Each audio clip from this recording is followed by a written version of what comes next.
Olá pessoal, começando mais um podcast aqui no Portal Maracaju e nessa edição especial nós vamos bater um papo com o vereador Robert, ele que é uma personalidade já conhecida do esporte, das suas ações sociais, e ele vai estar aqui falando um pouco sobre todo esse trabalho que ele vem apresentando em Maracaju, na sociedade, na comunidade e também na política. Então, nessa oportunidade aqui no podcast do Portal Maracaju, eu saúdo, agradeço a sua presença, vereador, nessa programação especial do podcast Portal Maracaju. Quero agradecer, Demis, pelo convite, agradecer a você, mandar um abraço a todo mundo aí que vai estar nos vendo através do portal. Realmente é uma forma da gente dar transparência ao nosso trabalho, porque querendo ou não a gente é servidor público, eleito pela população, e a gente nada mais justo que realmente devolver para a sociedade todo esse investimento que eles fazem no nosso trabalho, Ótimo. Vereador, vamos começar um pouquinho falando da sua história, as suas origens, raízes aqui em Maracaju, o que te faz assim, se conectar com a comunidade, com a população de Maracaju? Eu sou casado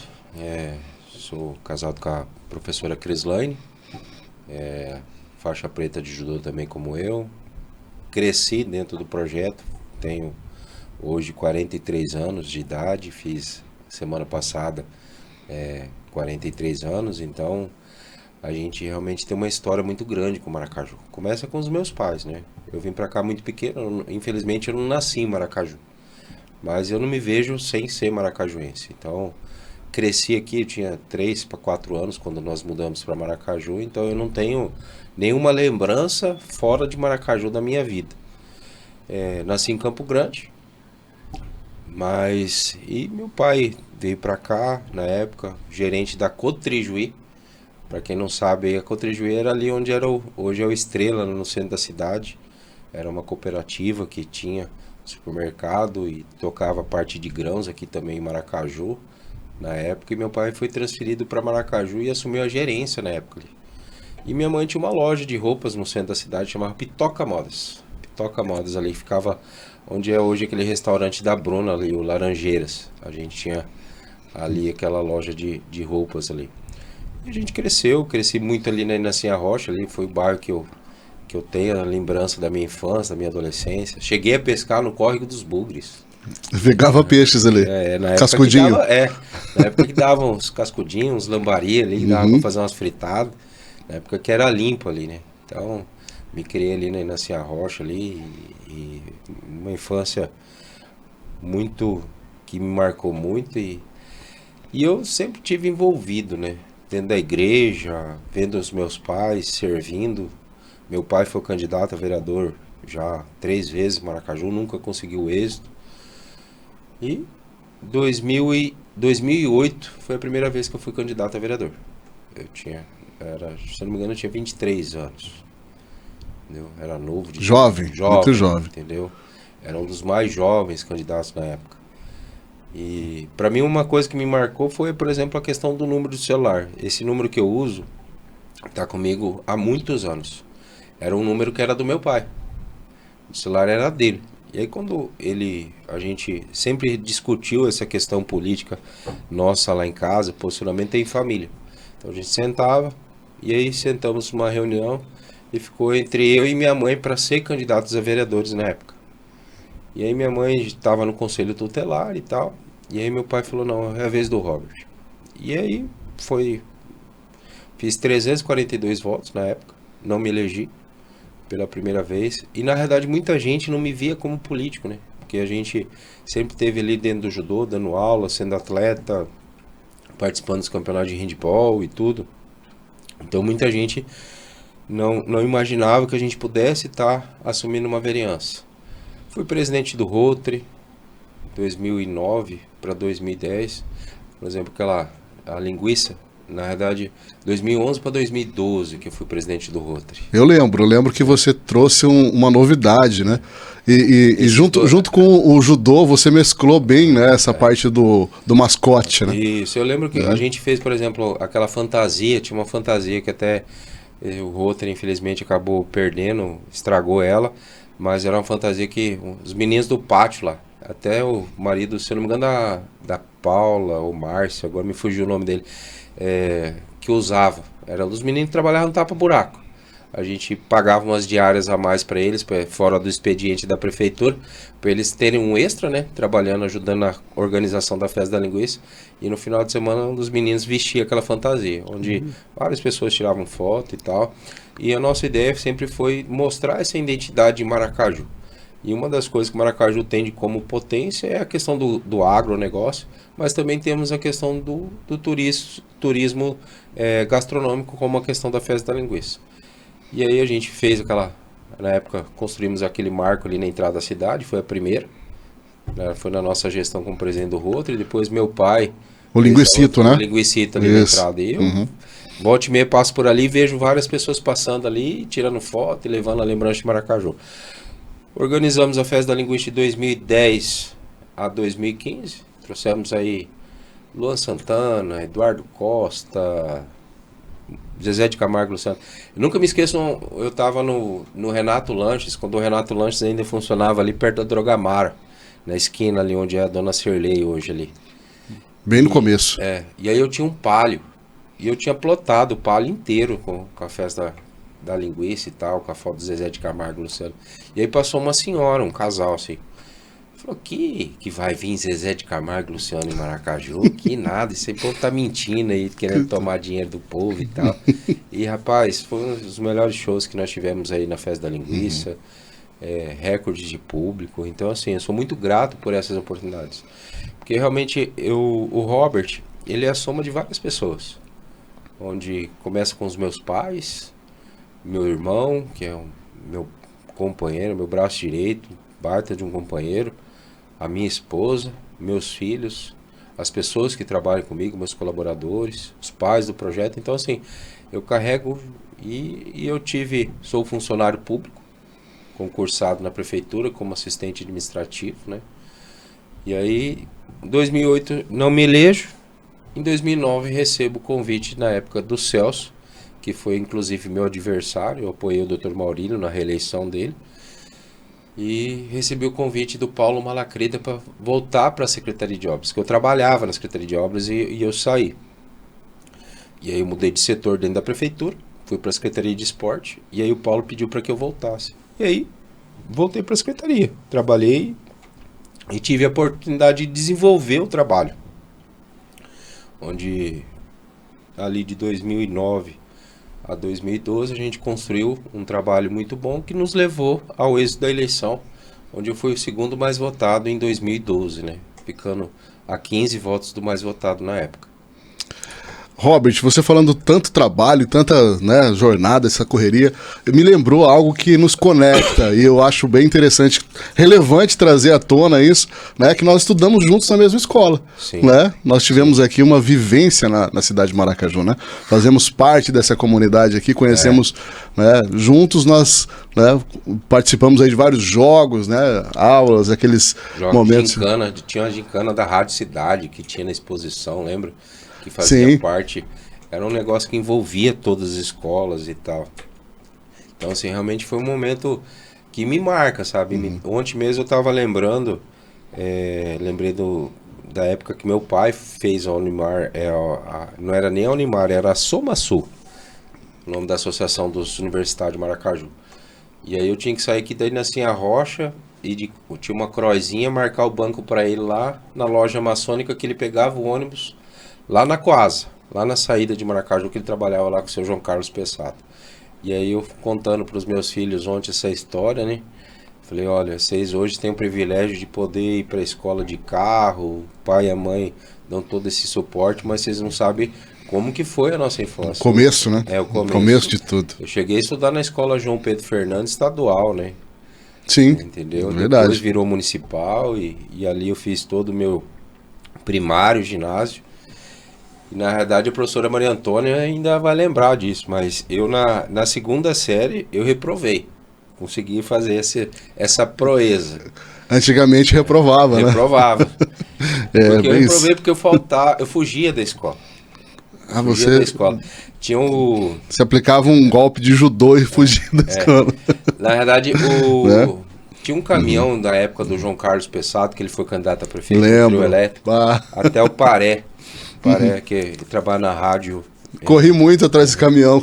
Rapaz, eu fugia da escola pra ficar andando naquele caminhão. Ali eu aprendi a mexer com mesa de som, o Paré me ensinou. O Michari era o motorista. Paulinho Micharia. Paulinho Michari. É isso? Não. Você tinha um... Ele é o pai do Isaac, se eu não me engano, do Instituto Federal lá de Ponta Porã. O Isidro. E aí, eles... Foi uma amizade que a gente teve, então assim... Você vê que ali começou o meu envolvimento com a política, né? Então, quando me perguntam sobre a minha vida pública, quando começou isso, eu falo, ó, começou lá quando eu tinha 10 anos de idade, que eu fugia da escola. Você chegou a fazer coleção de santinhos? Sim, isso aí era... Tinha vários. Vários. Eu gostava de ir lá, por exemplo, no Seu Ivo, cabeleireiro, Sim. que ele tinha aquela coleção que ficava ali... Na moldura, na parede. Na moldura, colocava todos os vereadores. E aí, quando ele tinha algum repetido, eu falava, vamos trocar, entendeu? Então, é umas coisas que marcam a nossa infância, marca a história de Maracaju. Você pega aí, por exemplo, Seu Ivo, o Paré, o próprio João Carlos Pessato, entre outras pessoas, o próprio nosso governador Reinaldo, na época também a gente esteve envolvido dentro do processo da eleição dele como prefeito. Então, a gente sempre teve aí em prol da sociedade Maracaju uma busca de um melhor, né? Robert, você fez uma graduação, uma formação, né? Nesse período aqui em Maracaju, você vem se capacitando, se preparando cada vez mais, né? E houve um período que você estava estudou direito, né? Eu sou formado em direito, isso, né? Sou bacharel em direito. E aí você, de lá para cá, assim, esse envolvimento com a classe educacional, no caso, né? A comunidade, né? Dos universitários, no caso, né? Te trouxe uma experiência, um contato próximo para conviver e entender as necessidades e também, né, começar a crescer dentro da política, trazendo algumas ideias novas, né? Eu vou dar um exemplo. Eu fui presidente da Unimar, certo? E eu lembro que na minha gestão a gente mudou o formato. Inicialmente, quando eu iniciei a faculdade, a gente recebia um carnezinho. Esse carnê você ficava com ele pro ano inteiro. E não tinha um controle efetivo de quem pagava, quem não pagava.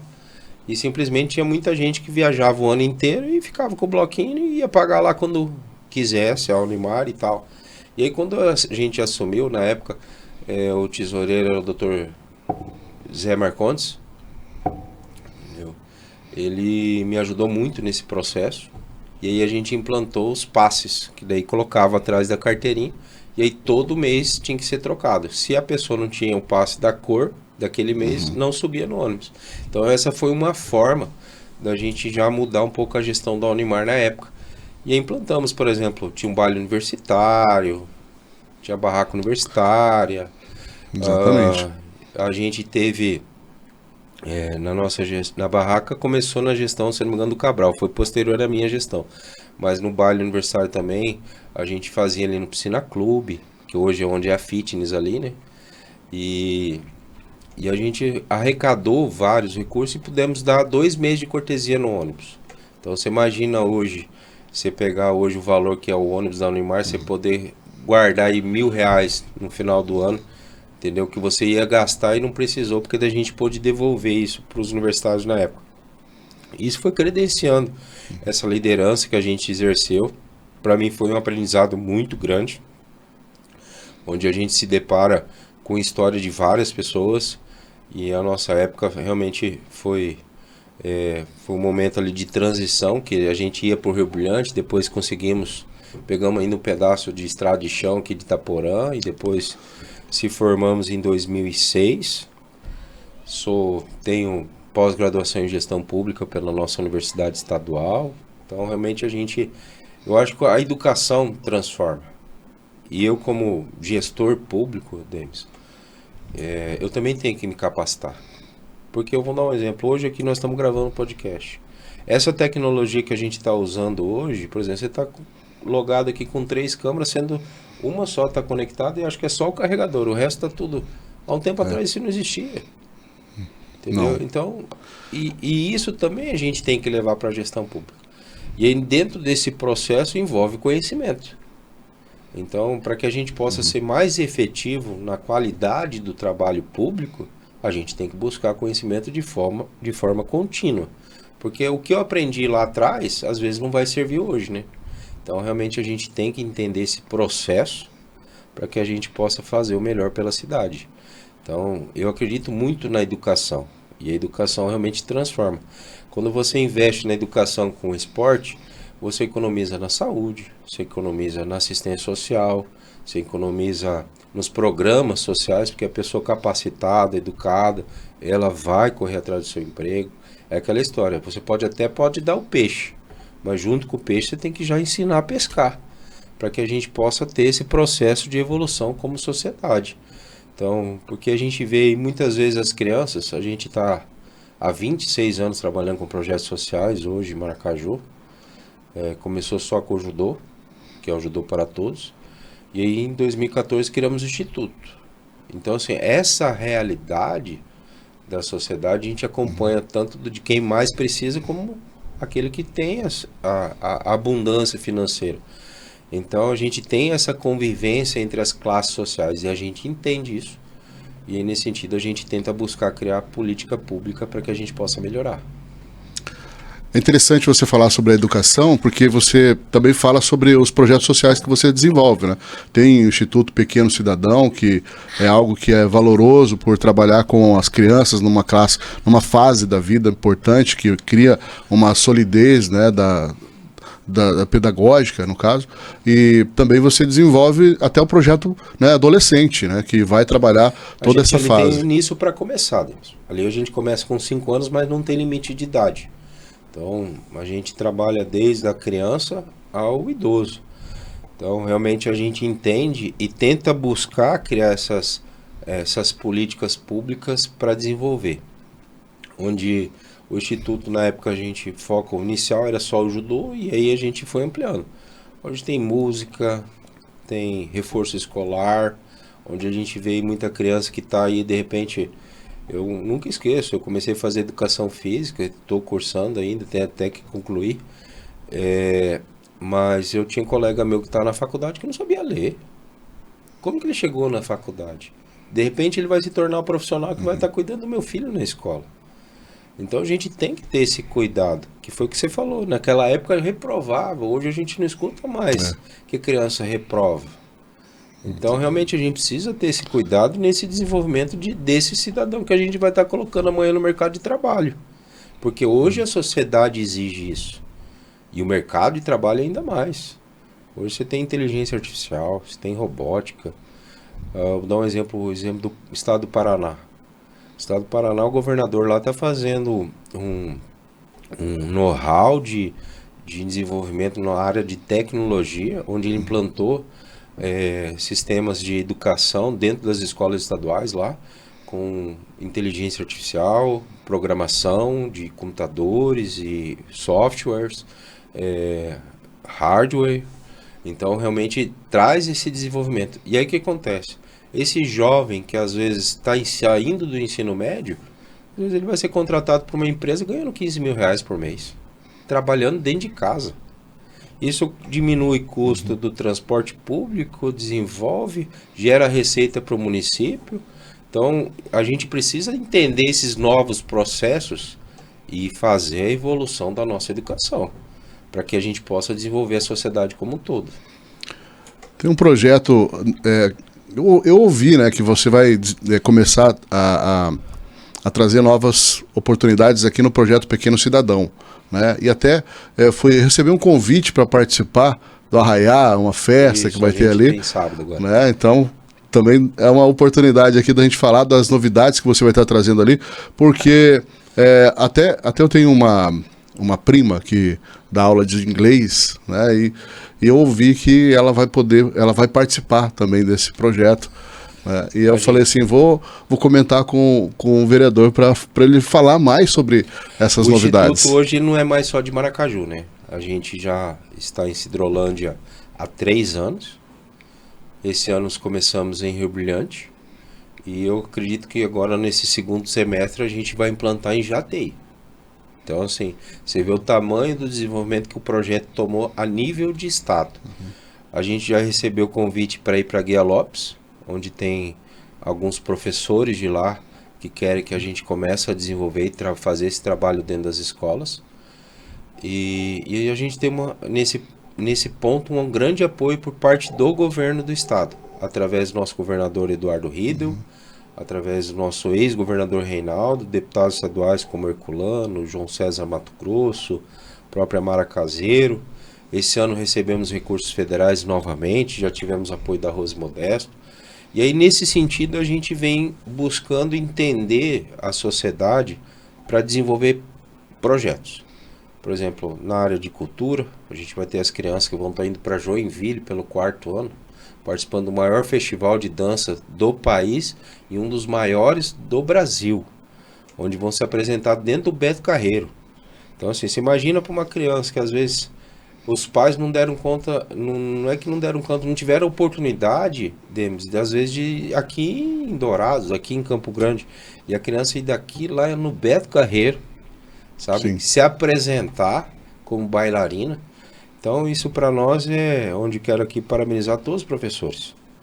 E aí a gente tem atletas que já foram campeões nacionais, internacionais. E aí na área de educação a gente vem implantando há algum tempo esse trabalho, onde temos a parceria com o Instituto Federal, certo?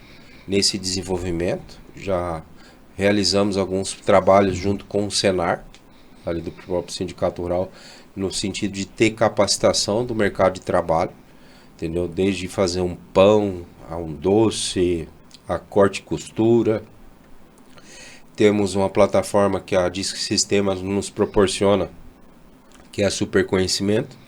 Hoje você está aqui, Demis, não tem um computador em casa, não tem internet. Eu queria fazer um curso de forma online. O Instituto tem lá disponível para você, entendeu? Então, eu quero...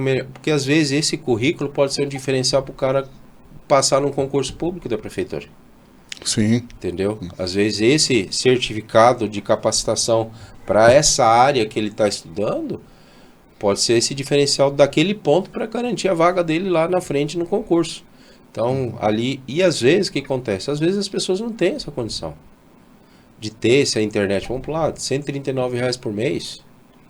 Entendeu? Às vezes R$139 é a água da casa da pessoa.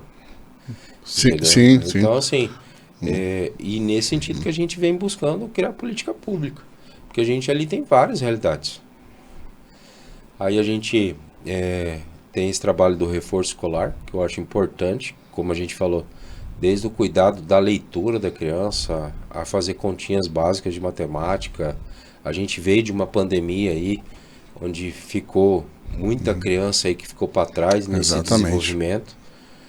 A gente tem a parceria com os alunos do SESI, de robótica. Foi uma iniciativa dos próprios alunos que procuraram e hoje desenvolve a política o projeto de robótica dentro do Instituto, entendeu? Dando esse... Imagina uma criança da Vila Juquita que nunca ia ter acesso, às vezes, a uma tecnologia de mexer com um robozinho, uma inteligência artificial, alguma coisa nesse sentido. Eles estão tendo essa oportunidade. Então, esse é o foco nosso, esse desenvolvimento como um todo da família, sabe? Então, assim, a gente antes focava muito só na criança, e aí quando surgiu a ideia do Instituto foi essa, a gente envolver a família como um todo, entendeu? E tudo começou com uma menina sentada lá no banco do judô. Eu estava dando aula no judô, e aí tinha uma menina sentada assistindo, eu falei, vamos fazer judô? Ele falou, não, tio, eu quero fazer balé. Nossa. Entendeu? E Bem foi diferente. ali que me deu o start que eu precisava ampliar essas ações que a gente já desenvolvia em Maracaju. Então, e aí nesse sentido a gente realmente, hoje eu sou muito grato à minha esposa, que está à frente junto com a Elaine ali do Instituto, cuidando desse desenvolvimento desses projetos, para que a gente possa trazer inovações, tecnologia, cursos de capacitação, para que a gente possa entender, porque assim, o lado bom das organizações sociais, Demis, que tem menos burocracia. Então assim, a gente consegue ver o que a sociedade está precisando naquele momento e tentar desenvolver política pública. Entendeu? Por exemplo, hoje a gente está tendo uma indústria sendo implantada aqui com uma Neomilha. O que nós precisamos capacitar para ter esse colaborador de Maracaju sendo contratado pela empresa? Já é direcionado. Já é direcionado. Então é nesse sentido. Então o foco está sendo isso.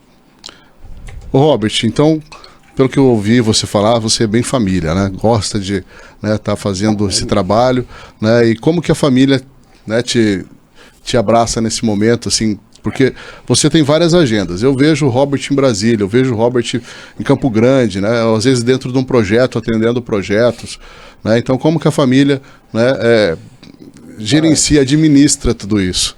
Eu carrego essa pulseira aqui, sabe? Aqui essa pulseira, uma foi o Enzo que fez para mim e a outra foi a Sofia. Uma tá escrito Jesus vive, aí o nome da Sofia e Pai te amo, Enzo.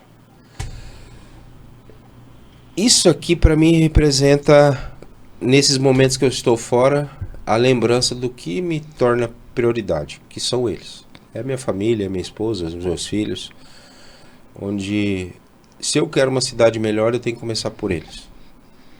Porque a cidade, eles também vão crescer aqui.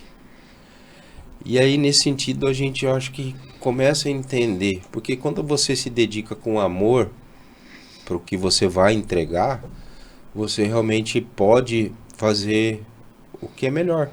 Sem pensar, por exemplo, o pessoal que trabalha comigo às vezes fica louco comigo. Porque às vezes eu atendo determinadas pessoas, em nenhum momento eu falo assim, tá, beleza, então me dá o seu endereço, seu título de eleitor, que eu quero saber quem você vai votar na próxima eleição. Para mim é indiferente isso. Porque eu acho que isso é consequência. Entendeu? É consequência do trabalho que você desenvolve. Entendeu? Eu acho que a pessoa, para tomar a atitude de escolher você como um vereador, ou como um político, ou como um gestor, ela vai com base no que efetivamente ela quer para a família dela. Você é pai, Nemes. Você não vai escolher alguém que te represente, que não tem os mesmos princípios que você acredita. E um deles é Deus, família.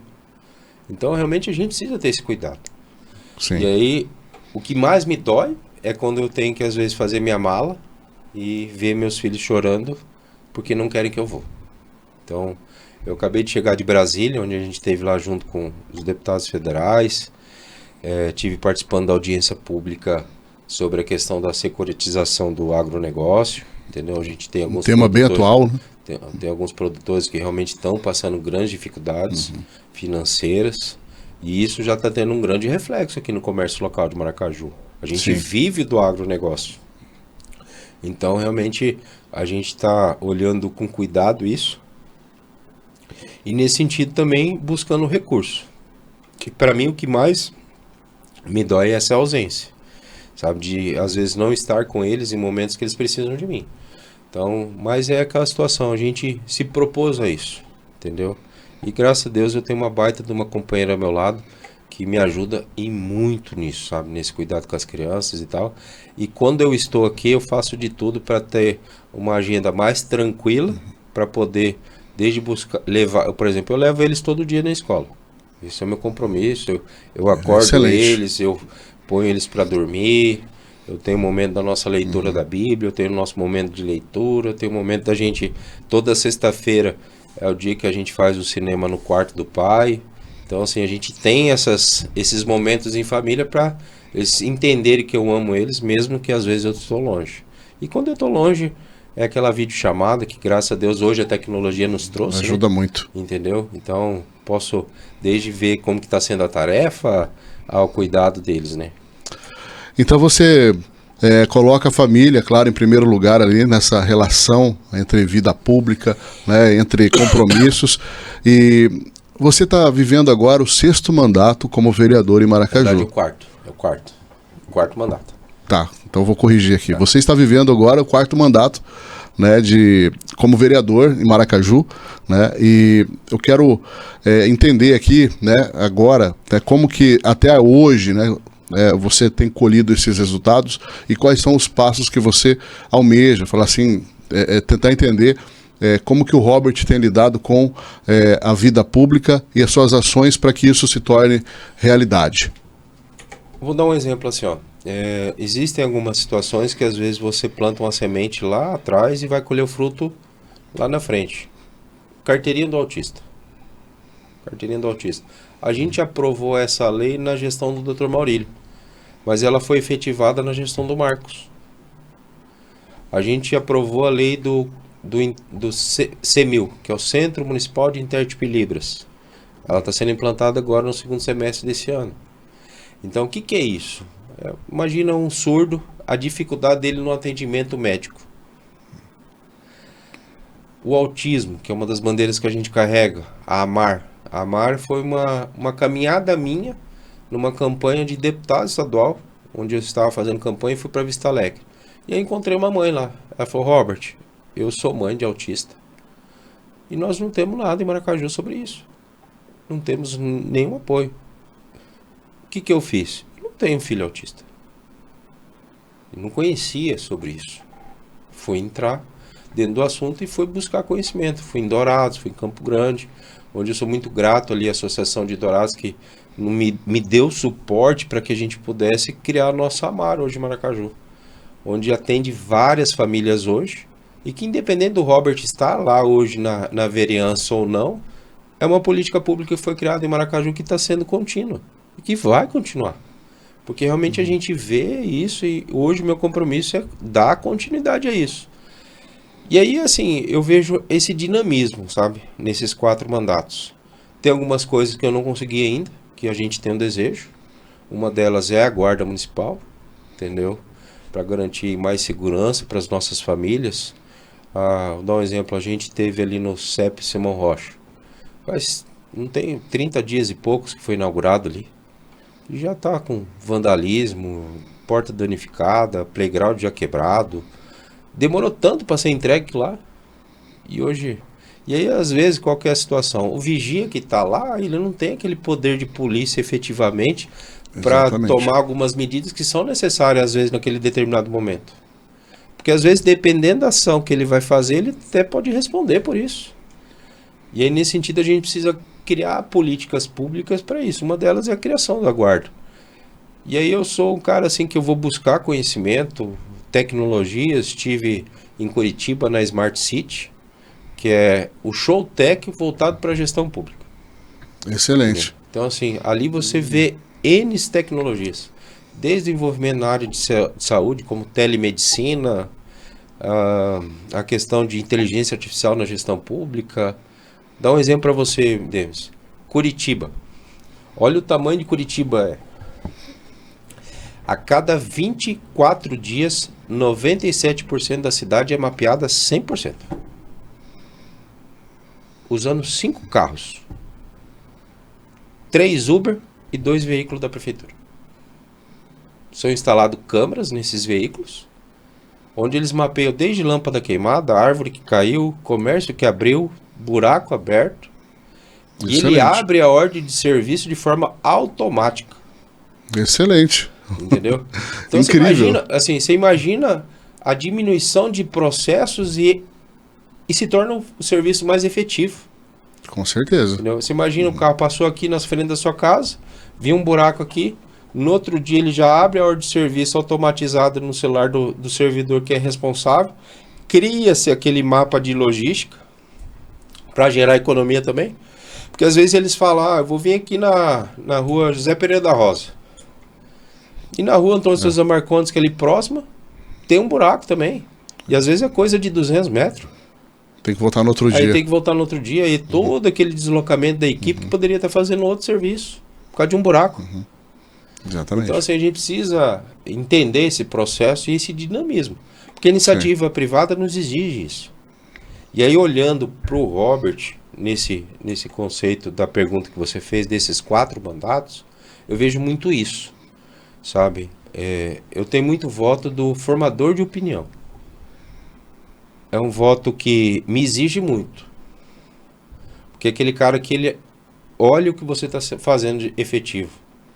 E aí, nesse sentido, a gente vem trabalhando, vem buscando se capacitar, até para que a gente possa futuramente buscar, de repente, ser um pré-candidato a prefeito de Maracaju, que a gente possa se desenvolver, porque a gente ama essa cidade, entendeu?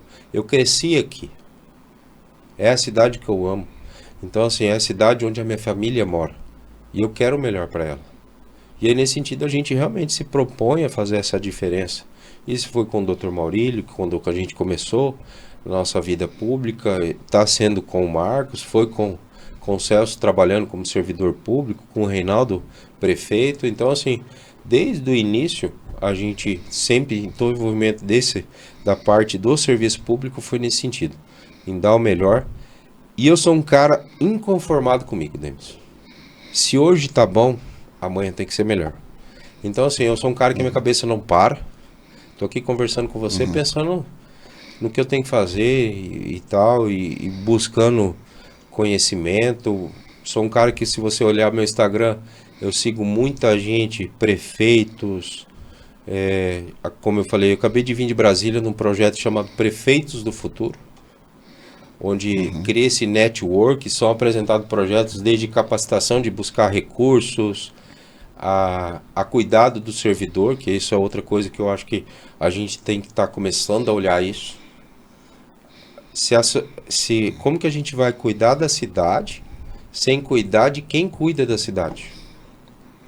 Não é só o salário, pagar em dia. Hoje a gente tem servidor que está doente, meu amigo. E doente da cabeça.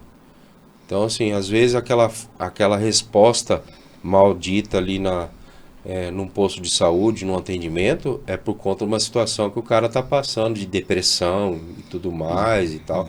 Então a gente tá vivendo esse momento tenso como sociedade. Então, e isso a gente tem que começar a olhar e criar políticas públicas para isso aí também. Eu lembro que você faz muitas campanhas, né, envolvendo temas sensíveis, como suicídio, né, depressão. Maio Laranja. Tem várias campanhas que vocês fazem realmente.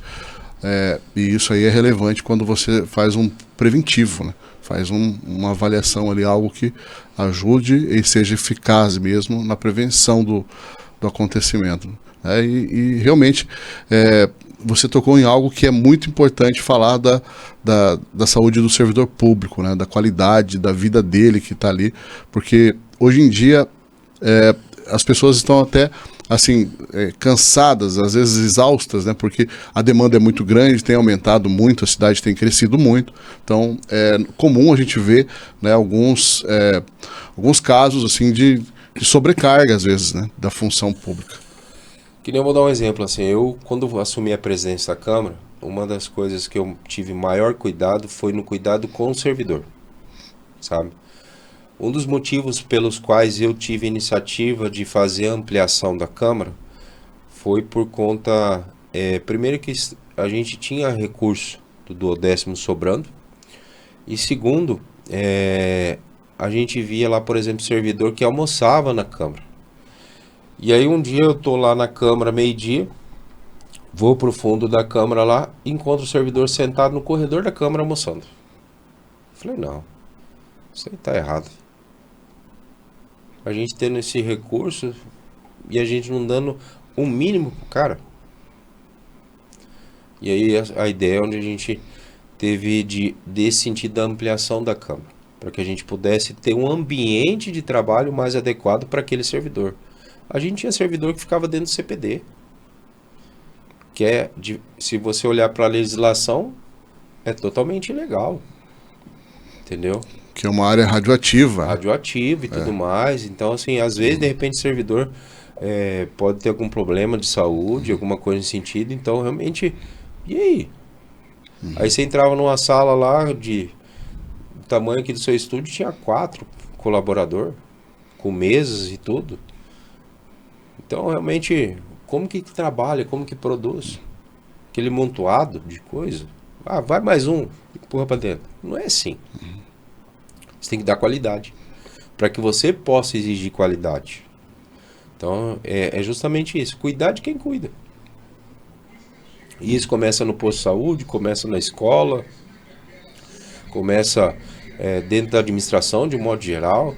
E a gente teve esse olhar dentro dentro do serviço público ali dentro da Câmara. Um exemplo foi a gente criou o Vale Refeição para o servidor, porque é uma das coisas que a gente teve olhando para a economia local. Porque daí esse cartão do Vale, o servidor é obrigado a gastar no comércio local. Excelente. E aí faz o dinheiro girar. Entendeu? Então é uma forma da gente poder fazer a economia do nosso município dar uma movimentada. Era um dinheiro que às vezes não girava. Um dinheiro a mais que é injetado na economia. Porque, todo mês. Vamos lá, hoje o comércio local sofre muito com a questão da venda de forma online. Eu quero comprar uma camiseta do São Paulo, Netshoes, e às vezes essa camiseta tem aqui na Casa Esporte. Exatamente. Entendeu? Então, assim, a gente precisa entender isso e criar política pública para fazer essa roda girar, né? Eu não vi a planta toda, né, do novo prédio da Câmara Municipal, mas eu imagino que deve ser bem ampla, né? Tem muitas novidades. Só para você ter uma ideia, a gente deve estar ampliando, se eu não me engano, acho que vai dar quase 70 lugares a mais no plenário. No plenário. Aquela parte de cima lá onde os servidores ficavam, lá que ficava o Girisval, Moisés, no segundo piso ali vai ser só cadeira. Entendeu? Vai chegar até lá, cadeiras até lá. Cadeira, entendeu? Aí a gente criou... a gente tá criando mais ou menos a mesma estrutura que a gente tinha da Câmara num outro prédio. O que acontece? A Câmara ela foi construída para 9 vereadores. 9. E aí, de lá para cá, hoje nós somos em 13. Aumentou tudo. Então, assim, na época, quando o vereador não tinha colaborador, é só o vereador. Não tinha um servidor. Então, assim, tudo isso foram conquistas para melhorar o serviço dos vereadores do nosso município de Maracaju e, consequentemente, só que a estrutura permaneceu a mesma. E aí o que aconteceu? Os gabinetes só foram diminuindo. Eu lembro que a primeira legislatura que teve 13 vereadores foi a minha de 2012, quando a gente se elegeu. E eu lembro que, por exemplo, o gabinete do Betwin era lá uma das salas lá em cima onde ficava o Moisés. Minúsculo. Então, assim, a sala, por exemplo, que o Luciano tinha ali na Câmara era... entra de lado, assim. Entrava de lado. Não tinha como ele atender 4 pessoas dentro do gabinete dele. Exatamente. Se ele tinha que atender alguém, o servidor dele tinha que sair da sala, ficar no corredor. Então, assim, essa era a realidade ali. E aí muita gente, às vezes, não entra dentro da Câmara. Não entrava para ver isso. E até eu quero te convidar, uma hora que você estiver passando lá pelo centro da cidade, para você olhar o projeto, de repente a gente manda para você ver como que vai ficar. Entendeu? Porque eu acho assim, Maracaju a gente tem várias referências hoje aqui, como Fundação MS Integração, Agrícola Canadá, empresas fortes aqui que tem esse olhar. Você pega ali o centro da cidade, o Egídio Trento reformando toda a ótica dele ali, hoje de alto padrão. Exatamente. Por que não levar isso também para o serviço público? Porque daí acontece, isso é uma forma de servidor trabalhar melhor, você dá qualidade, melhora o espaço físico para a sociedade. Vou dar um exemplo, nós não tínhamos acessibilidade. Você deve recordar, por exemplo, teve um evento que foram feito o lançamento do Maracaju Atlético Clube, a nova diretoria, alguma coisa nesse sentido, e aí choveu aquele dia. Não dou a câmera. Então, realmente é necessário. E eu estou acompanhando pelo lado de fora, né? Porque ali você dá uma passada, ali você vê o pessoal trabalhando, né? As obras acontecendo, mas realmente a fachada, como tem, né, fotos e algumas coisas mais públicas da fachada, como ficou bonita, bem ampla, né? Mesmo assim, Demis, mesmo fazendo esse investimento, nós fomos do presidente que mais devolveu recursos para o município.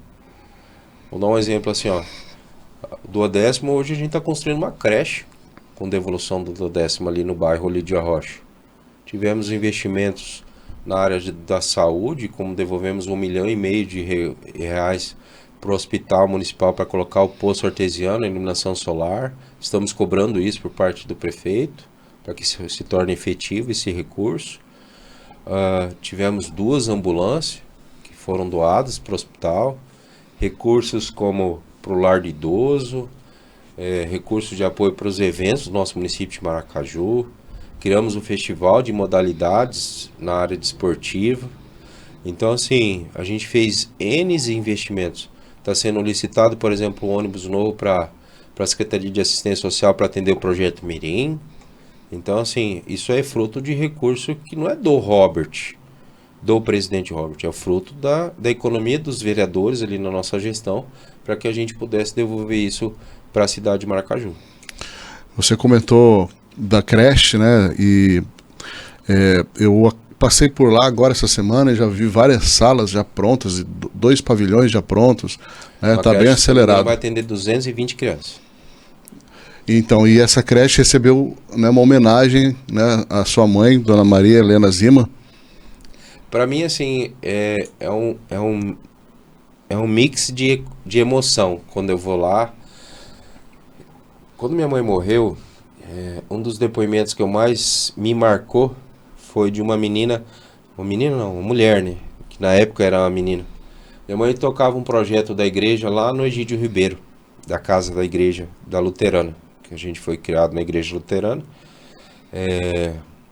E aí tinha aula de tricô, crochê, e aí tinha um momento deles terem a leitura da Bíblia, a escolinha dominical. E aí minha mãe, a menina falou do legado da minha mãe e tal, e que ela aprendeu a ler com a minha mãe. E que o primeiro versículo que ela leu foi minha mãe que ensinou. E não só isso, minha mãe teve um legado de mais de 15 anos no cuidado da criança, através do Conselho Tutelar. Então, assim, ela fez por merecer. Ela construiu esse legado. Então, assim, não é pelo fato do Robert ser presidente e tal. E, na verdade, isso nem partiu de mim. Eu quero aqui registrar meu agradecimento a hoje o nosso presidente Renner, que teve essa iniciativa, junto com os outros colegas vereadores, de fazer essa devida homenagem à minha mãe. Então, isso só demonstra esse reconhecimento, porque eu sou muito assim, Denis, pelo que você quer ser lembrado. E aí onde envolve o legado. Então hoje eu ando pela cidade, encontro alguns alunos, eles não me chamam de vereador. Tudo bem, Sensei? Tudo bem, professor? Então assim, hoje eu vou muito raramente dar aula de judô, entendeu? Por conta das agendas e tudo mais. Tento conciliar isso. Mas ainda temos crianças que hoje são pais, que estão, volta e meia, me encontram na rua e não me chamam de vereador, me chamam de professor. E isso chama legado. E aí, nesse sentido, a minha mãe construiu esse legado e eu fico muito feliz e grato para poder, não só isso, a gente, estando vereador, ouvindo a necessidade de muitas mães, da falta de vaga de creche, entendeu? Onde a gente escuta a empresária que precisa daquela doméstica, da secretária, e que às vezes não consegue se manter no emprego porque não consegue com quem deixar a criança. E a gente precisava realmente, e a gente sabia que isso foi fruto de uma economia da Câmara Municipal. Então realmente só demonstra a nossa responsabilidade, e eu tenho certeza absoluta que ele vai ajudar muita e muita criança e muita família, que era a principal bandeira que minha mãe carregava no coração. Então você falou de um tempo que você era professor com mais intensidade, né? Você falou também que é faixa preta, sensei faixa preta. Como que foi essa evolução de professor de judô? Fala um pouquinho aí, porque esse tempo aí é um tempo interessante. A gente foi passando a história aqui, né? E você, paralelamente, você fazia, né, tudo isso, né? Então, era uma agenda intensa mesmo, né? Falar que, né, é professor, né, é funcionário, trabalhava na prefeitura, né, e agora, né, tem toda essa agenda aqui. Meu irmão começou o projeto em 99 na varanda do Colégio Manuel. Na época, o professor Jamilton era diretor da escola, meu irmão dava aula lá, e o Roger teve a ideia de começar a criar o projeto ali dentro da escola. E aí ele conta que ele tava ali e tinha várias crianças jogando futebol e tal, e ele tava carregando o tatame e convidou as crianças para estar trabalhando, fazendo judô. Hoje uma dessas crianças que tava lá brincando é o professor nosso do projeto, que é o Alisson. A Crislane, minha esposa, ela começou com 9 anos de judô dentro do projeto. A Cliselma com 10, entendeu? E aí a gente tem N outros professores que já passaram por nós, que hoje são faixa pretas. E eu sou um deles. Eu comecei judô eu tinha 10 anos de idade, na academia do professor alemão, professor Jorge Godoy, que era o nosso professor, Clube Zendokan. Meu primeiro campeonato de judô foi em 92, aqui em setembro de 92, no Louquinho. E de lá pra cá, meu pai começou o judô na nossa família, né? Ele fez no exército. E aí ele incentivou muito que eu e o Roger fizesse. E aí eu saí da Inacinha Rocha, até lá na academia do professor alemão, que é lá no São Rafael. Sim, na última rua. Pra tá indo fazer judô. E na época não era de graça. Não Exatamente. Então a gente... E eu lembro, por exemplo, que a gente ia pros campeonatos, tinha o pai do Alisson Devec, o seu Adilson, finado Adilson. A gente ia tudo enfornado dentro da caminhonete. Ele tinha uma caminhonete com aquelas... Acho que era F1000. Aí tinha a capota atrás e nós jogávamos colchão e ia aquela gurizada tudo deitada ali. Então... E aí eu comecei a ajudar meu irmão quando eu tinha 15 anos. Eu era faixa verde. E o projeto foi crescendo.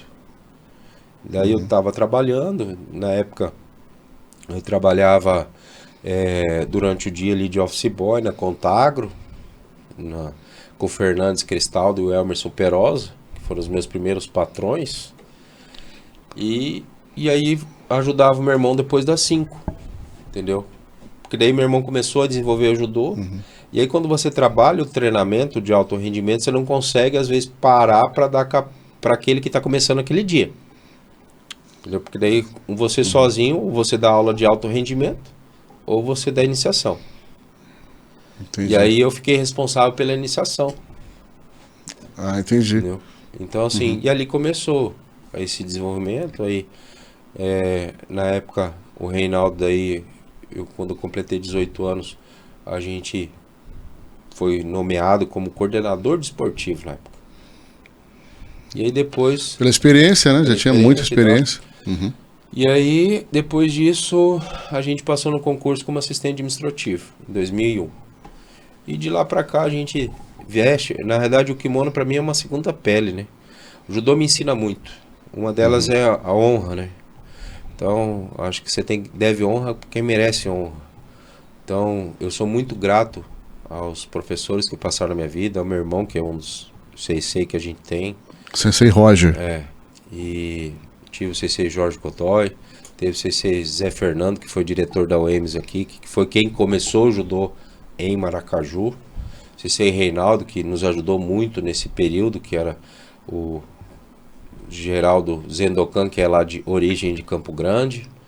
Então, para mim, o judô me ensina muito, desde o respeito aos pais, a disciplina de como entra e sai do tatame. Então, assim, muita coisa que eu carrego hoje no meu jeito de ser, no caráter, eu devo ao judô. E aí, a consequência disso, a gente, da mesma maneira, pôde transmitir isso para... Fiz o primeiro exame de faixa preta, não passei, e aí no outro ano, passei. E de lá para cá, a gente vem trabalhando, é uma coisa que eu amo. E eu sei o quanto isso faz a diferença na vida de muita criança. Então, essa é uma responsabilidade que eu carrego, porque realmente a gente sabe dessa importância nesse desenvolvimento. Então, desde daquela, como disse, se você quer colher um fruto bonito e tal, você tem que cuidar. E aí, às vezes, você começa no plantio.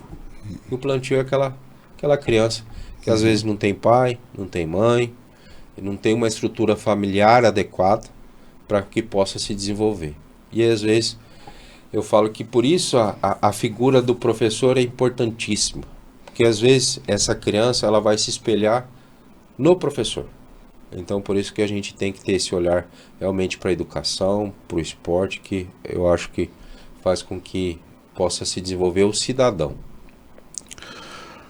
Bom, pensando aqui no seu legado, né, que a gente tem comentado, falado, você tem falado detalhes da sua vida, né, e no continuar dessa caminhada, né, no futuro que você tem semeado, né, tudo isso, e você espera colher alguma coisa, espera colher muita coisa, né, porque você tem semeado muito em muitas áreas, né. Pensando nisso, né, você comentou sobre ter participado de campanha para deputado estadual, né? Então, pensando nisso, nós estamos se aproximando aí de um ano, de um período de campanha para deputado estadual, governador, senador, presidente, né? Então, para esse futuro, né, o que você planeja? Quais são os seus passos nessa direção?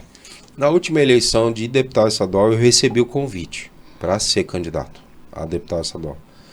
E aí teve uma situação que dependia do deputado. Eu sou muito de honrar compromisso. E aí eu tinha um compromisso com o deputado Herculano. Então a gente achou por bem honrar esse compromisso e aí não sair candidato. Dessa vez a gente se colocou à disposição do partido. Então assim, se o partido entender que Maracaju precisa de um deputado estadual, a região aqui nossa precisa, e se for acolhido o meu nome, eu não tenho dificuldade nenhuma de enfrentar esse desafio.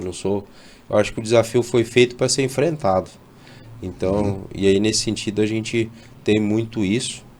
Eu acho que isso carrega da questão da competitividade, do esporte, do desafio. Do tatame. E aí nesse sentido a gente se colocou à disposição. Então, se o partido entender que a gente deve e pode ser, não tem...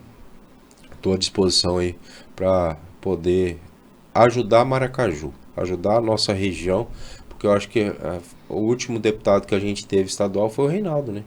A gente teve o Rigo, que também tinha a sua identidade aqui com Maracaju. Depois nós tivemos um período aí que o Felipe Orro abraçou a nossa cidade. E de lá para cá a gente tá meio órfão aí de um deputado que tem a identidade com o Maracaju. Então, acho que Maracaju temos lideranças que têm essa projeção para poderem ser candidatos, não só o Robert. Prova disso, a gente tem 2 governadores que saíram daqui, que é o Rido e o Reinaldo. Tem um compromisso hoje já firmado, nosso presidente Jair Bolsonaro, é meu candidato, entendeu? Nosso senador Reinaldo, nosso governador Rido. E os demais aí, o que for melhor para Maracaju, que tiver essa identidade, pode ter certeza que é um dos focos que a gente tem. Então, pensando, né, que futuramente você pode vir, né, como pré-candidato agora nas convenções, vai depender então do partido decidir essa questão, né? Como você comentou, colocou seu nome à disposição. Está à disposição. Sim, é isso mesmo. Né? Bom, agora eu quero chamar você aqui para a gente falar um pouquinho sobre fé, né? Acho que você tem participado, há tempo eu quero lembrar que você tem participado de um programa de rádio, né? E eu assisti o programa de rádio, o último programa com o pastor Adriano, né? Você participando, a pastora Lívia, né? Então eu quero te chamar para esse momento para a gente falar um pouquinho de fé, né? Que você possa estar aqui compartilhando um pouco dessa espiritualidade, né? O papel da fé hoje dentro do seu trabalho político, do seu engajamento na comunidade. É o principal, sabe? A gente sem Cristo não é nada, Denis. Isso aí é fato. Se você olhar a minha vida nesses últimos 4 anos, eu tinha tudo para desistir de muita coisa. Eu perdi meu pai, perdi minha mãe, teve a situação que a gente passou com a questão da Draco. Então, realmente, eu podia simplesmente desistir, me esconder, mas Deus me mostrou o propósito que Ele tem para minha vida. Então, e a gente, se eu não tivesse fé, se eu não tivesse essa convicção do que Cristo representa para minha vida, a gente tinha desistido. Então, eu tenho muito convicto disso. E eu tenho comigo, assim, que eu tenho meu momento de oração da madrugada, que eu acordo todo dia cedo. A Cris vai para academia, todo dia às 5 horas da manhã, para fazer o crossfit dela. E daí ela levanta e nesse horário eu já levanto e vou para a sala para fazer minha oração. Onde eu faço minha oração, meu devocional. Gosto muito de assistir os podcasts de Luciano Subirá, Thiago Brunet. Tem um pastor que fala muito de família, que é Rafael, que é lá do Rio Grande do Sul, usa uma boina. Então, assim, não sei se já ouviu falar dele. É um cara, assim, que fala muito sobre casamento, família, princípios. Então, e eu acredito que hoje muitos princípios que a gente vive como sociedade, se o cara se atentar, tá na Bíblia. Entendeu? Então, assim, é o manual da vida. Então, muita coisa que a gente vive aí, se você olhar lá profundamente, você vai encontrar na Bíblia. Hoje eu tenho um privilégio de congregar aqui com o meu pastor Adriano, aqui na Igreja Batista Filadélfia. Eu fui criado na Igreja Luterana, por vários anos cresci ali na Luterana, e chegou um momento que eu não me encaixei mais lá, sabe? Eu senti que não era, tinha que procurar novos horizontes. E aí eu fui para a Igreja Batista, primeira Igreja Batista, a PIB. Frequentei lá com o pastor Orlando, depois o pastor Timothy, e depois que o pastor Timothy saiu, eu achei por bem, e aí onde vem essa situação. Eu passei por uma dificuldade muito grande nesse período de transição, e aí onde eu tenho essa gratidão muito grande pelo pastor Adriano e pela Lívia, que ele ajudou muito eu e a Cris. Então, porque a gente passa por lutas. Às vezes as pessoas veem a gente nas redes sociais, às vezes aquele vídeo que foi postado lá foi editado, tem N gravações, porque a gente é humano. A gente também é falho, a gente também erra, entendeu? E aí a gente também peca. Então, o que a gente precisa ter é a convicção do pedir o perdão, se restabelecer com Cristo, e ter a convicção de que Cristo é o Senhor, o caminho e a vida. Então, nesse sentido que a gente vem viver nesse novo propósito de vida. E aí a gente tenta mostrar isso para os nossos filhos. Esse ano para cá, eu coloquei como, até eu quero te convidar, de repente, futuramente, você está indo lá fazer um devocional com a minha equipe, onde a gente reúne toda sexta-feira. Aceito o convite. Entendeu? Agora, então, aceito. A gente reúne a equipe, onde a gente faz o devocional de manhã cedo. E aí já foi o pastor Elias, já foi o pastor Adriano, o pastor Jean, entendeu? Então, a gente compartilha a palavra, pastor Jacob. Então a gente tem vários pastores aqui também que merecem o nosso respeito e que fazem um grande trabalho por Maracaju. Então, às vezes, a política não dá o devido respeito para a igreja, entendeu? E às vezes o pastor, às vezes é o psicólogo daquele que não tem condição, às vezes é a assistência social daquele que não tem alimento, e isso tudo vem com os princípios que Cristo tem e que nos deu através da palavra. Então eu tenho muito isso no meu coração, e com isso a gente carrega essa fé que, onde às vezes a fé é importante pro desafio. Teve situações assim que eu lembro, o Instituto tem um convênio com a Unigran, onde dá desconto para os nossos alunos e ex-alunos que fazem faculdade na Unigran poderem fazer uma universidade. E eu lembro quando eu fui apresentar o projeto lá na Unigran, a Cris falou para mim assim, não vai dar certo. Que eles vão ajudar o Instituto? A Cris falou para mim.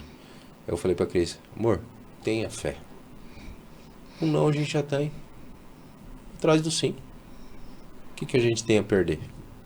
E isso já vai, se eu não me engano, 10 anos já. Então eu tive várias provas nesse sentido.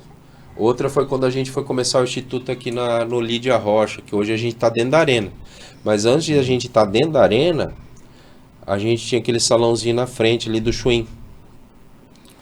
E aí eu me recordo, se eu não me engano, era 2019.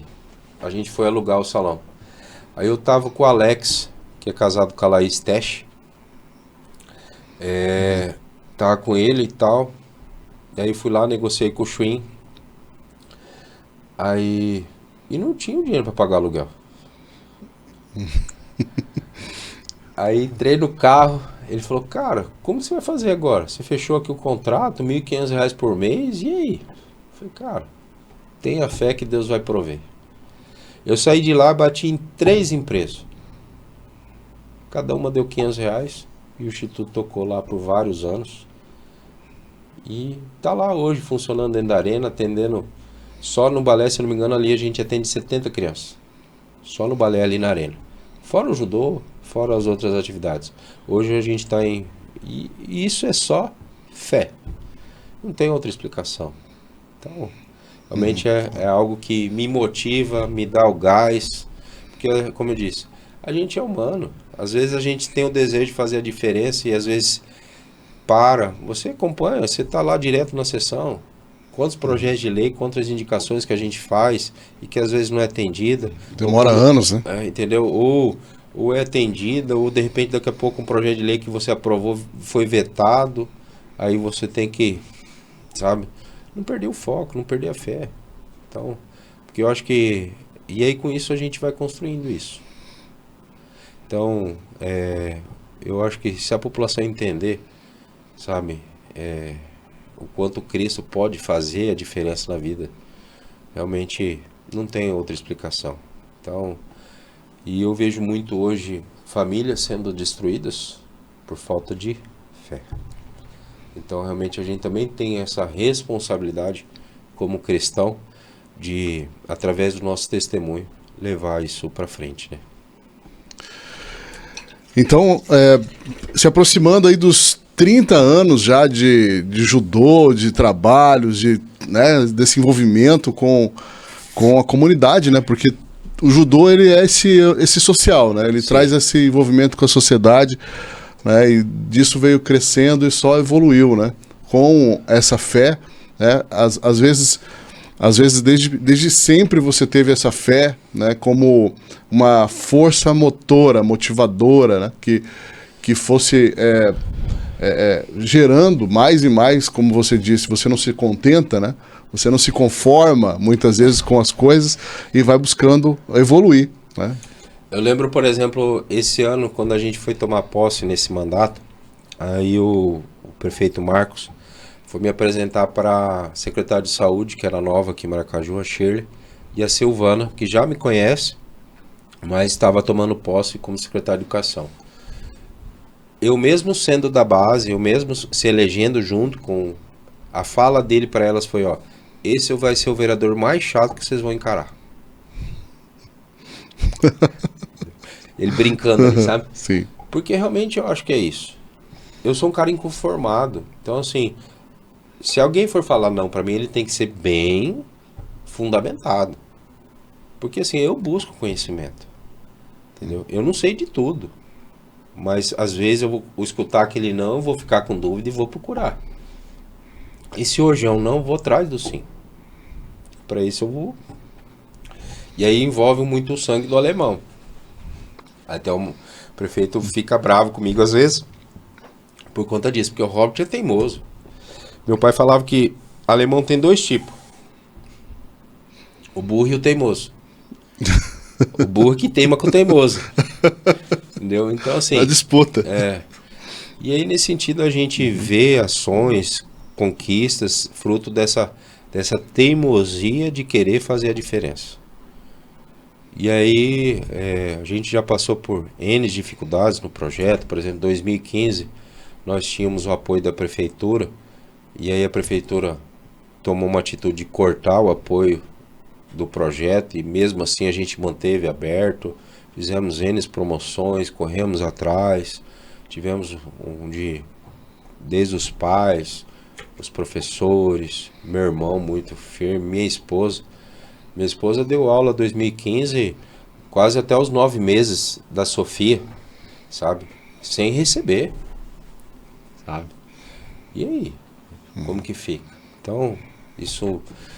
Hoje que a gente está vivendo é muito desses frutos que nós plantamos lá, dessas sementes, e que foram com muita fé, muito amor, dedicação, para fazer essa diferença pela cidade.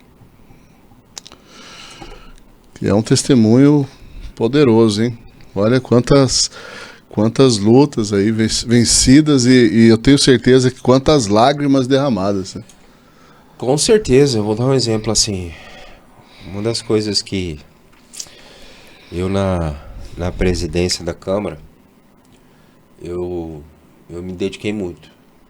E aí a consequência disso, eu acabei perdendo momentos de estar presente mais com a minha família. E aí, onde eu acabei perdendo meu pai, sabe? Dentro disso. E aí eu lembro de um dia que eu estava reunido com os vereadores e aí anunciaram que meu pai estava lá presente na recepção para mim falar com ele. E aí eu falei, pede para ele esperar um pouquinho que eu já falo com ele. E aí meu pai não teve paciência, foi embora. E eu podia de repente ter levantado no meio da reunião, pedido licença para os colegas vereadores para ir lá atender meu pai. E não fiz. E aí quando meu pai faleceu, Deus, veio aquela cena do filme do Clique, sabe? Não sei se você já assistiu aquele filme. Que o cara tem um controle remoto e que daí ele tá atrás de uma promoção no emprego, de conquistas, de... E aí ele passa, quando ele ganha esse controle, e aí se ele desejar, ele pode avançar até onde ele recebe aquela promoção que ele queria. Só que ele não... Esse período ele não vive. Esse período ele tem o avanço, mas ele não vive. E aí tem um momento do filme que o pai dele vai fazer uma visita pra ele. E ele tá no computador trabalhando. E aí ele foi muito grosso com o pai. Estúpido. E aquela foi a última vez que ele viu o pai dele. Então assim, eu hoje eu enterrei meu pai no sábado, na segunda eu tava sentado na cadeira dele. Então assim, muita gente não faz nem ideia dessas lutas que nós passamos. A gente não pode nem às vezes viver esse luto. Tô tentando manter o legado dele lá com o escritório. Felizmente hoje meu foco não é direito, meu foco é o que eu vivo hoje, é se dedicar para a população, mas a gente tenta de alguma forma ainda manter esse legado que ele construiu. E nesse sentido, o conselho que eu dou para os filhos, para os próprios pais, se desconecta, fica um pouco off, dá prioridade para quem é prioridade na sua vida, porque o tempo passa assim, num estalo, num sopro. Eu não achei que meu pai ia morrer. Ele saiu daqui conversando. Foi tranquilo na ambulância. Mas meu pai não voltou. E às vezes, aquele eu te amo, aquele eu tenho orgulho de você, meu filho. Mãe, obrigado. Amanhã às vezes você não vai ter tempo para fazer isso. Então, a gente mesmo, minha mãe, no câncer, na luta dela com câncer, eu lembro que o Dr. Marcel atendeu a gente super bem, o pessoal do hospital não tem o que reclamar, foram de uma humanidade com a gente. E minha mãe, assim, ela escutava muito aquela música da Maranata, sabe? Então toda vez que eu escuto esse hino, eu lembro dela. E aí ela demonstrou uma fé tão grande, sabe? Da convicção do que ela sabia que estava passando, que ela ia de repente falecer, ou ela poderia ser curada através de um milagre. Mas ela tinha certeza que Cristo era o Senhor da vida dela. E aí o Marcel chega na gente e fala, ó, sua mãe tem 90 dias de vida. E aí? São 3 meses. É um milagre, né? É um milagre. E ela ainda resistiu 9 meses. Sabe? Ela ainda resistiu 9 meses. E o câncer, cara, é uma doença que só quem vive sabe o quanto é difícil. E aí, a última noite que minha mãe passou em casa foi comigo, antes de ir pro hospital. E ela, assim, toda preocupada, tipo, filho, eu tô dando trabalho pra você, né? Você podia estar com seus filhos. Olha a preocupação dela. Eu falei, não, mãe. Não, não se preocupa com isso, não. Tô aqui pra cuidar de você.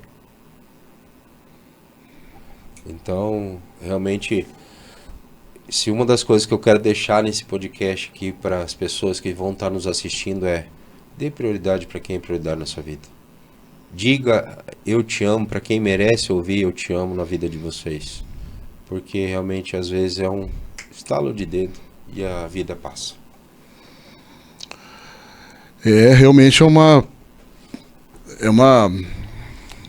fase, né? Uma fase que a gente passa, que eu ainda, tipo, até por esses dias eu pensei muito sobre isso, particularmente falando, né? Que eu tenho pai e mãe em vida ainda e eu quero aproveitar bem, máximo, então faço questão de todo dia estar lá, presente, né? Então, realmente pensando dessa forma, falar assim, todos nós temos um prazo de validade, né? Então, realmente isso que você falou deixou, né, uma marca, né, nesse podcast, deixou a marca para que as futuras gerações possam acompanhar, né, de perto o que é prioridade, né? Então, observando, né, toda essa trajetória sua, realmente a gente vê a necessidade de aproveitar intensamente cada dia. Vou dar um exemplo assim, ó, a gente teve agora há pouco o falecimento de um servidor nosso da prefeitura, que a esposa também trabalha. E a menina tem a idade da minha filha. E o pai dela tem a minha idade. Se não me engano, se for, era um pouquinho mais velho. E teve um infarto. E às vezes a gente nem imagina, isso às vezes não passa pela nossa cabeça. Mas isso é uma certeza que a gente tem. Assim como a gente tem que ter a certeza da vida eterna através de Cristo. Então, às vezes a gente precisa falar sobre isso. E às vezes a gente, como é um assunto muito delicado, às vezes as pessoas não querem falar. Entendeu? De como que vai ser se eu não estiver aqui. Entendeu? Então, para que às vezes a esposa ou o esposo possam se menos dolorido, né? Ser menos dolorido. Então, e se você hoje tem seu pai e sua mãe, Nemes, aproveite, cara. Porque foi meu aniversário agora esses dias. Uma das pessoas que eu mais senti falta foi minha mãe. E olha, já faz, se não me engano, 4 anos que ela veio a óbito. E a saudade só aumenta ano após ano. E realmente a gente, às vezes, acha que tá tudo bem. Acha que a gente não precisa. E às vezes é só um momento de ir lá, sentar, tomar um tereré, ouvir, entendeu? Mas se desligar, sabe? Deixar o celular de lado e curtir aquele momento em família. Robert, para quem quiser acompanhar o seu trabalho, Robert, né, a gente pode acompanhar, eu sei que tem, né, uma interação cotidiana ali nas redes sociais, né, e também tem o seu gabinete, né? Então, fazer esse convite para que as pessoas, principalmente eu percebo, Robert, que a população pode participar mais das sessões. Deve, né? Deve. Aí eu vou dar um exemplo. A gente mudou o horário da sessão. Você sabe disso. A gente mudou o horário na nossa gestão como presidente para a noite. E a participação da população foi ainda menor do que durante o dia. Tá certo que eu não sou um Cauã Raymond, né? Eles não vai deixar de assistir um Cauã no horário da novela da Globo para ir lá assistir o Robert pedindo às vezes um quebra-mola.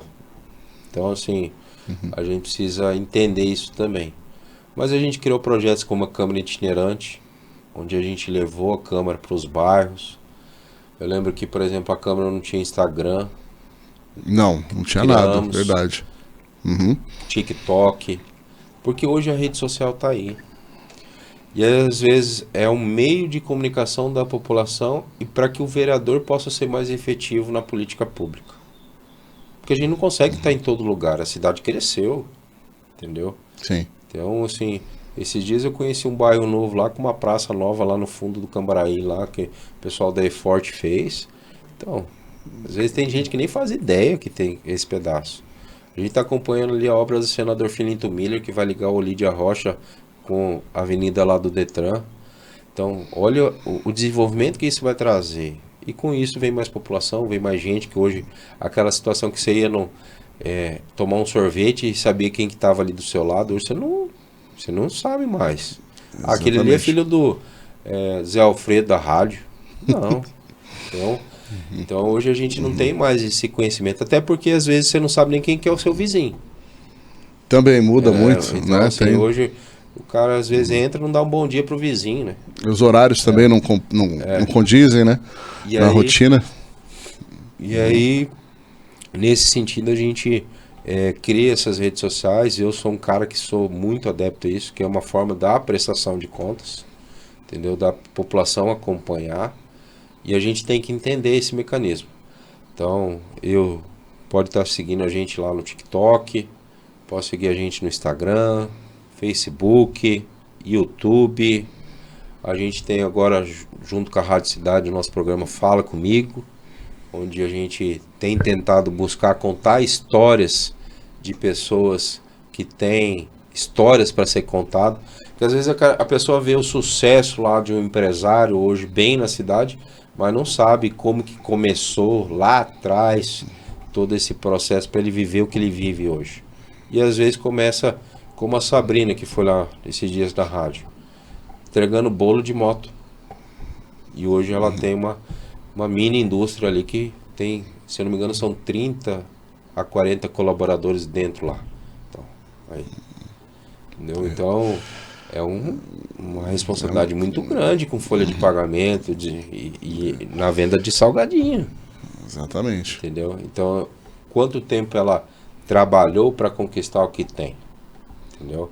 Então, a gente tem que dar esse respeito e, de repente, contar essa história para aquela senhora que às vezes está ouvindo ali do lado do rádio, lá, lavando um prato na casa, trabalhando de doméstica, e fala assim, podia vender bolo. É estímulo. É um estímulo. Uhum. Então, essa é a ideia do programa, de levar a informação, de ouvir a população também das demandas do bairro, da cidade, do nosso distrito, dos nossos assentamentos, para que a gente possa melhorar Maracaju. Esse é o nosso propósito. Bom, Robert, obrigado pela conversa, pela sua transparência, dedicação, compromisso, por ter aceito, né, essa agenda que eu sei que é tão intensa, sua programação, mas trazido para a gente essa oportunidade aqui no podcast do Portal Maracaju, né, e colocar sempre à disposição os microfones aqui do estúdio, né, também do site para você. Eu quero agradecer o convite, desejar que Deus continue te abençoando, te iluminando. Parabéns pela iniciativa. São poucas pessoas que têm essa, às vezes, vontade de fazer a diferença. Vejo esse seu empenho sempre nas cobranças. A gente já teve várias conversas nesse sentido em prol da nossa cidade de Maracaju. Vejo o seu desejo de fazer a diferença também pela cidade. Então, e o nosso desejo também é igual. Às vezes as ideias não batem, mas a democracia faz com que a gente possa buscar o bom senso nisso. E nesse sentido eu me coloco à sua disposição, assim como à disposição de quem está nos ouvindo, vendo, para que possa, quem sabe, debater Maracaju no melhor. E pode estar acompanhando a gente nas nossas redes sociais, Robert Zima.